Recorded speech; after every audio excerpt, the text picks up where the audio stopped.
اگر دنیا میں امیر ترین لوگوں کی بات کی جائے تو سب سے پہلے آپ کے دماغ میں ایلون مسک یا بل گیٹ کا نام آتا ہے، مگر ٹھہریے، لیکن کیا آپ جانتے ہیں کہ تاریخ کا سب سے امیر آدمی ان سب سے کہیں زیادہ مالدار تھا؟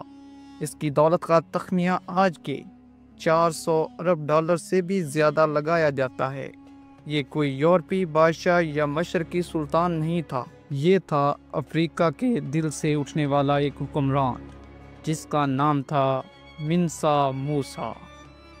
یہ ہے وہ شخص جس نے 14ویں صدی میں مالی سلطنت کو تاریخ کے عروج پر پہنچایا، لیکن یہ صرف اس کی دولت کی کہانی نہیں، یہ اس کی حکمت، انصاف اور اس کے ایسے سفر کی داستان جس نے پوری دنیا کی معیشت کو ہلا کر رکھ دیا۔ 1312 عیسوی میں تخت نشین ہونے والا منسا موسیٰ صرف ایک بادشاہ نہیں تھا۔ منسا کا لفظ ہی شہنشاہ کے معنی رکھتا ہے۔ اس کے عہد میں سلطنت مشرق میں گات سے لے کر مغرب میں بحر اوقیانوس تک پھیل گئی۔ اس کی طاقت کی بنیاد تھی سونے پر قبضہ۔ در حقیقت اس وقت پوری دنیا کے سونے کا آدھا حصہ اسی کی سلطنت سے نکلتا تھا۔ لیکن منسا موسیٰ صرف ایک خزانے کا محافظ نہیں تھا، وہ ایک عادل حکمران تھا۔ تاریخوں میں اس کے انصاف کے واقعات درج ہیں جو اسے درویش صفت بادشاہ ثابت کرتے ہیں۔ اور پھر 1324 عیسوی میں وہ تاریخ ساز سفر شروع ہوا جس نے منسا موسیٰ کی شہرت کو افریقہ سے نکال کر پوری دنیا تک پہنچا دیا۔ لیکن یہ خزانہ تھا اس کے مشہور ہونے کا، کوئی عام سفر نہیں تھا۔ یہ ایک ایسا سفر جس کی مثال تاریخ میں نہیں ملتی۔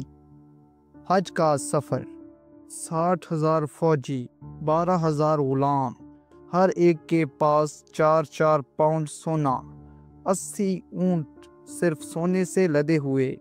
یہ تھا منسا موسیٰ کا قافلہ۔ اندازہ لگائیں، اس سفر میں اس نے 125 ٹن سونا خرچ کیا۔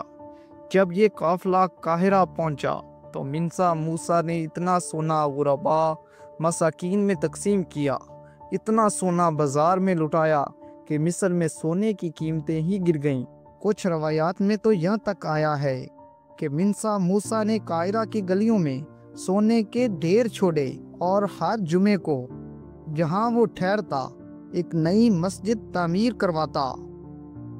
منسا موسیٰ کی سب سے بڑی میراث صرف سونا نہیں تھی، حج سے وہ ایک اندلسی معمار ابو اسحاق ابراہیم الصاحبی کو اپنے ساتھ لایا۔ اس معمار نے پختہ اینٹوں سے گاد اور ٹمبکٹو میں عظیم الشان مساجد تعمیر کی جو آج بھی کھڑی ہیں۔ اس کے عظیم کارناموں میں سے ایک، اس نے ٹمبکٹو کو علم و ثقافت کا مرکز بنا دیا۔ یونیورسٹی آف سانکور دنیا بھر کے طالب علموں کے لیے مقناطیس بن گئی۔ منسا موسیٰ کی دولت نے عظیم الشان عمارتیں بنوائیں، لیکن اس کی علم دوستی نے ایک تہذیب کی بنیاد رکھی۔ لیکن ہر ایک عروج کا ایک زوال ہوتا ہے۔ منسا موسیٰ کے بعد سلطنت مالی بتدریج کمزور ہوتی گئی۔ بالآخر 1854 میں اس کا خاتمہ ہو گیا۔ لیکن سوال یہ پیدا ہوتا ہے، تاریخ کا یہ سب سے امیر انسان ہمارے ذہنوں سے غائب کیوں؟ اس لیے کہ تاریخ اکثر فاتحوں کے نقطہ نظر سے لکھی جاتی ہے، لیکن منسا موسیٰ کی کہانی ہمیں بتاتی ہے کہ حقیقی ورثہ صرف سونے کی خزانوں میں نہیں بلکہ علم، انصاف اور ثقافت کی تعمیر میں ہوتا ہے۔ وہ ایک ایسا بادشاہ تھا جس نے سونا بہایا، لیکن جس کی سب سے قیمتی میراث علم کی شمع تھی۔ یہ ہے منسا موسیٰ، تاریخ کا گمشدہ ہیرو۔ افریقی لوگ داستانوں میں ذکر ہے کہ ٹمبکٹو کے قریب اس کے وارثوں نے خزانے کو چھپایا تھا تاکہ دشمن کے ہاتھ نہ لگے۔ بعض کہانیاں کہتی ہیں کہ وہ خزانہ ابھی بھی زمین کے اندر دفن ہے، لیکن ایسا کچھ بھی نہیں۔ کچھ مورخین کہتے ہیں کہ منسا موسیٰ نے اپنی اصل دولت کتب خانوں اور علمی ورثے پر لگائی۔